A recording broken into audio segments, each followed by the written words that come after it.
wanaume, na kama unafuatia kwenye mitandao ya kijamii YouTube, unasema na TikTok na kwenye group letu la kanisa tumekuwa tunazungumzia mwanaume, na jana pia tumekuwa na somo zuri hapa linalohusu mwanaume, na leo basi pia tuzungumze kwa habari za mwanaume huyu. Bwana Yesu asifiwe sana. Na tunatamani tuzungumze kwenye wiki tulitumie kumzungumzia mwanaume, kwa sababu kidogo kwa ulimwengu wa sasa ni kama kidogo umemsahau. Umemwona mwanaume kama ni mtu ngangari sana. Mwanaume kama ni mtu ambaye tayari ameshaweza kwenye mambo yote. Umemwona mwanaume kama ambavyo ni mtu ambaye anaweza kutajwa tangu kwenye Biblia enzi mwanzoni, kianza wanaotaja wanaume, wakwambia wanawake hapa hawakutajwa. Wanasema kwamba Yesu aliwalisha watu 5,000 sijui kwa sababu wangapi, hapo usitaje wanawake. Kwa hiyo wanawake wamekuwa hawakutajwa. Kwa hiyo kipindi hichi kimembeba sana mwanamke zaidi mwanaume. Sasa mwanaume ameanza kupotea. Yaani sasa kutajwa tena hatari. Anaonekana kama haki yote, kila kitu ashamaliza. Yaani ashamaliza, wala hana chochote, hana cha kuongezea. Yaani yeye complete kila kitu, lakini sio kweli. Kwa hiyo tumeona wiki hili, kwa sababu tumepewa nafasi ni kwamba ni wanaume, basi tumzungumzie tena sasa mwanaume. Ainuke kidogo, yaani aonekane tena, kwa sababu amepotea na hasikiki kabisa. Ukisikia haki za wanawake, watoto, ukisikia sijui nini, yaani vingi. Lakini leo tumeona basi tuzungumzie mwanaume zaidi. Kwa hiyo mwanamke uliyepo siku ya leo, bado usisikie sana vibaya tukimzungumzia mwanaume kidogo ndani ya wiki moja. Baada ya wiki hili muendelee. Bwana Yesu asifiwe. Bwana Yesu asifiwe sana. Kwa hiyo kitu chetu cha somo anasema Mungu amtazamavyo mwanaume. Mungu amtazamavyo mwanaume. Mungu yeye anamtazama vipi mwanaume? Huenda dunia imemtazama mwanaume kama mtu ambaye tayari mwanaume hana cha kumzungumzia zaidi. Mwanaume mambo yote amejitosheleza. Mwanaume anamuona ni mtu ambaye dunia kuna jinsi vile mtazama. Lakini sasa tujiulize, je, yeye Mungu anamtazama vipi huyu mwanaume ambaye huenda hata wewe mwenyewe ukimsikia mwanaume kichwani mwako kuna jinsi unavyomtazama, kuna jinsi unavyomuona, kuna jinsi unasema sasa bora hata wanaume. Ukiwaza jambo fulani wewe ambaye ni hakika, pengine unasema mwanaume ndo asiji kama amependelewa, kama vile kuna vitu amepata. Lakini je, Mungu yeye anamuona namna gani? Mungu yeye anamuona namna gani? Na tangu mwanzo kiuhalisia, wala unayemwanza mwanaume kama ni mtu fulani ambaye shapiga hatua kubwa, haujakosea sana. Tangu mwanzo Mungu alimwamini sana mwanaume.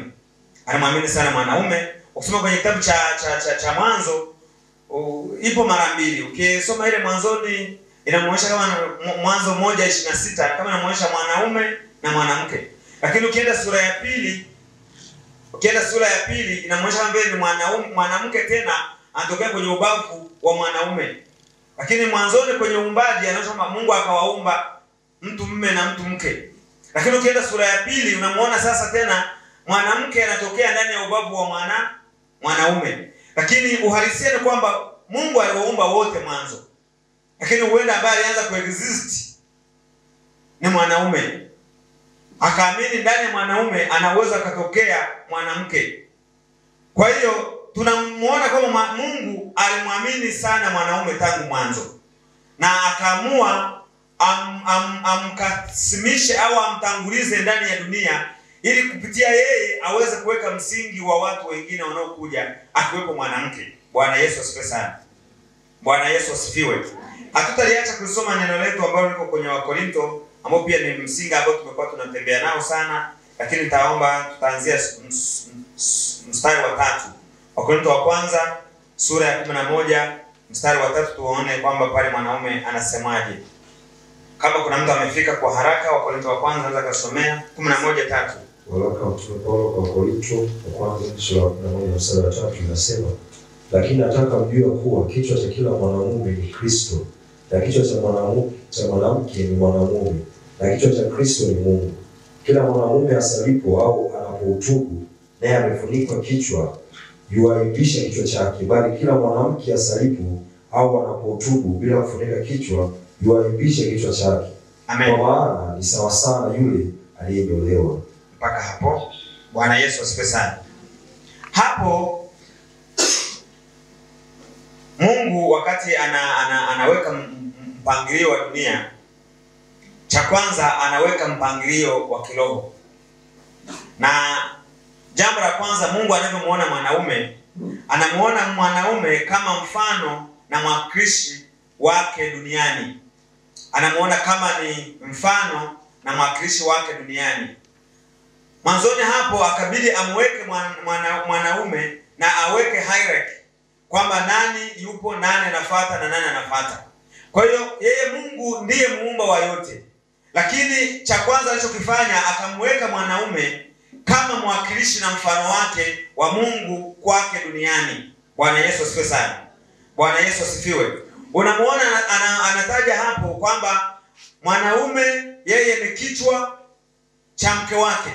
Yeye ni kichwa cha mwanamke awaye yote. Kwa hiyo manake mwanaume amemweka kama mwakilishi wake duniani. Na kwenye jambo gani? Kwamba mwanaume akisimama popote aweze kujua ni jambo gani, ni namna gani ya kumwakilisha Mungu hapa duniani. Bwana Yesu asifiwe sana. Unaweza ukachukua hata mfano mwanzoni pale kwenye uumbaji. Mungu ndiye muumbaji wa kila kitu. Lakini baada ya kuumba huyu mwanaume Adamu ambaye amemweka, kwa sababu yeye ni mwakilishi, anamwachia mamlaka.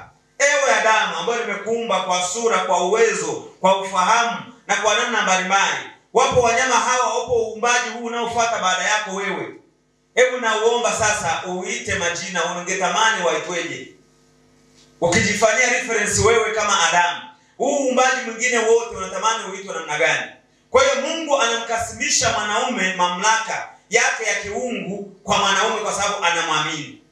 Bwana Yesu asifiwe sana. Kwa hiyo pointi yetu ni kwamba mwanaume ni mwakilishi, ni mfano na mwakilishi wa Mungu hapa duniani. Ndiyo mtazamo wa Mungu kwa mwanaume. Kwa hiyo Mungu anamtazamaje mwanaume nyakati zote? Anamuona mwanaume kama mwakilishi na mfano wake anapokuwa duniani. Bwana Yesu asifiwe sana. Kwa hiyo akitamani kujua dunia leo ingetamani iende wapi, ninaamini lazima arudi mwanzoni kwenye uumbaji. Alimwamini mwanaume. Ni mwanaume gani anasimama kwenye nafasi?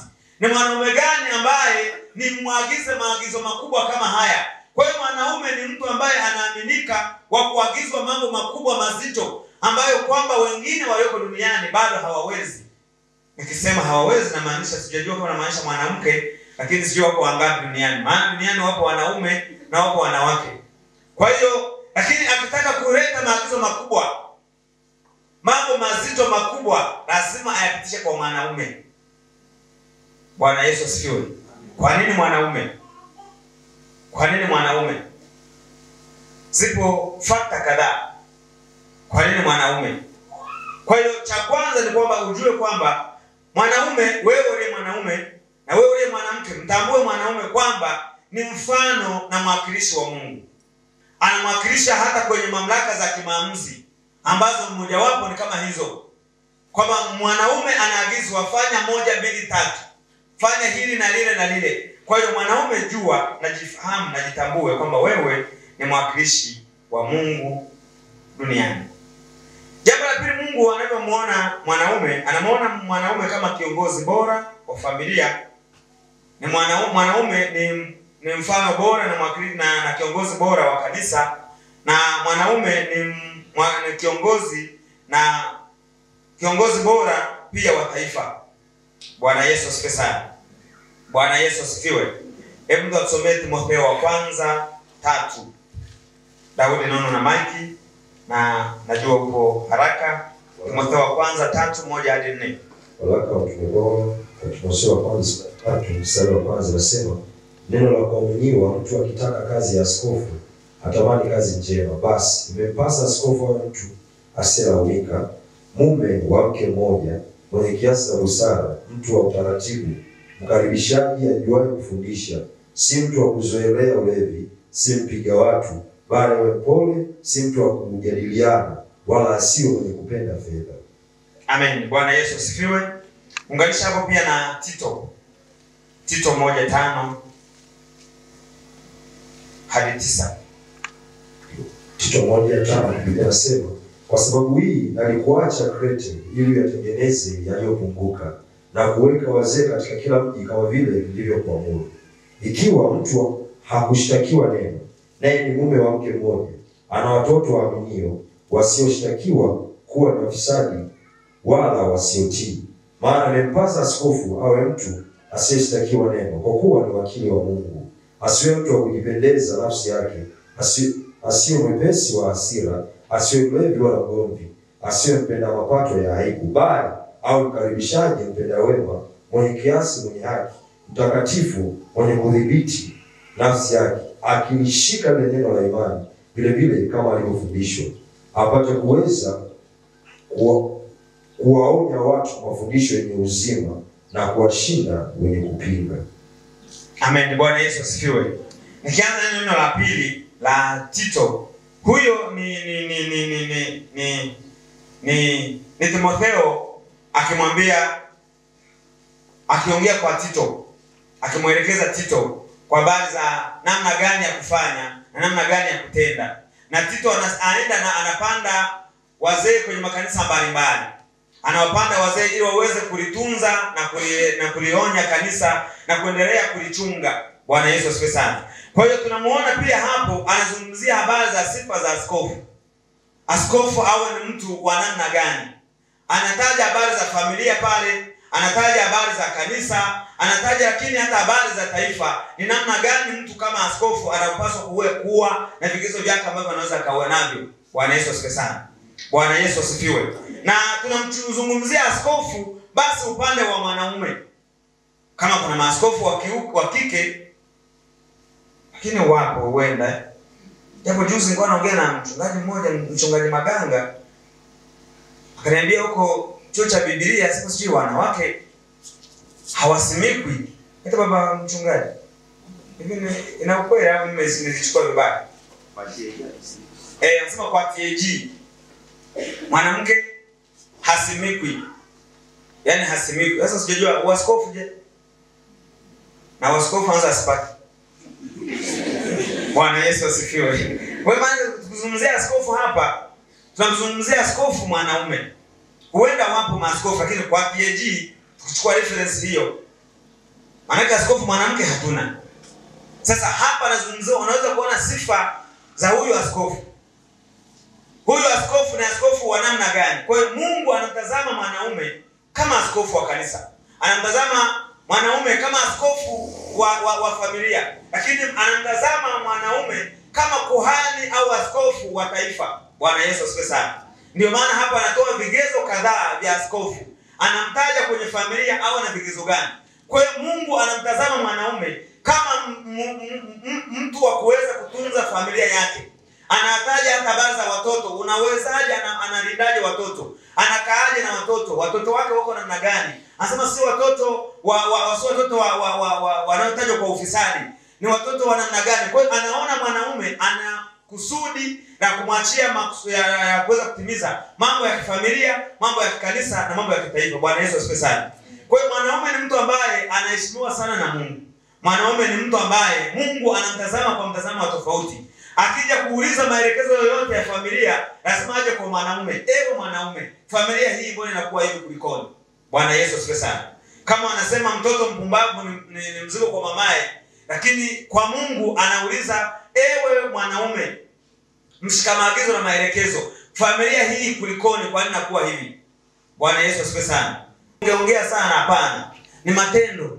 Anatenda tu, anawaza, anatenda, anaenda, anawaza, anatenda, anaenda, anawaza, anatenda, anaenda. Hivyo ndivyo Mungu anavyokutegemea na ndivyo Mungu anavyokutazamia katika kanisa lake. Bwana Yesu asifiwe sana. Lakini pia taifa vivyo hivyo. Taifa vivyo hivyo. Kwa hiyo hata taifa linamtegemea sana mwanaume. Na ndio maana mwanaume akiumba, taifa linayumba. Mwanaume akionekana kwa nafasi yake hajakaa vizuri, lazima mambo yaende tofauti. Kwa sababu ndiye mwenye dira, ndiye mwelekezwaji, ndiye ambaye ameshika maagizo ya mwanzo ya kupeleka wapi taifa na kwenda namna gani. Bwana Yesu asifiwe sana.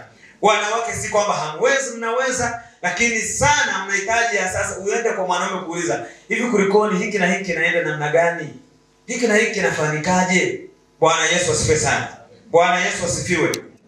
Kwa hiyo mwanaume ni mtu ambaye anastahili sana kuwa anategemewa sana na Mungu. Mungu anamtazama kama kiongozi wa familia, wa kanisa, lakini pia wa taifa. Bwana Yesu asifiwe.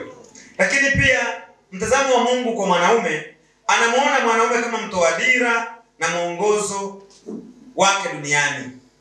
Ndiyo netoa dira, kwamba dunia hii iende wapi, dunia hii iende vipi, dunia hii ifanyike namna gani. Mungu anamtegemea sana mwanaume ili aweze kupitisha mambo yake ya wapi tunapaswa kwenda huko mbele, kwa sababu Mungu tangu mwanzo ndiye anampa maagizo Adam. Anapitisha maagizo kwa Adam. Maagizo yakipita sehemu nyingine tofauti na kwa mwanaume kuna changamoto. Ndio pale maagizo ya nyoka anakuja anapitia pembeni, anapita kwa Eva. Kupita kwa Eva tu maagizo yamepita channel.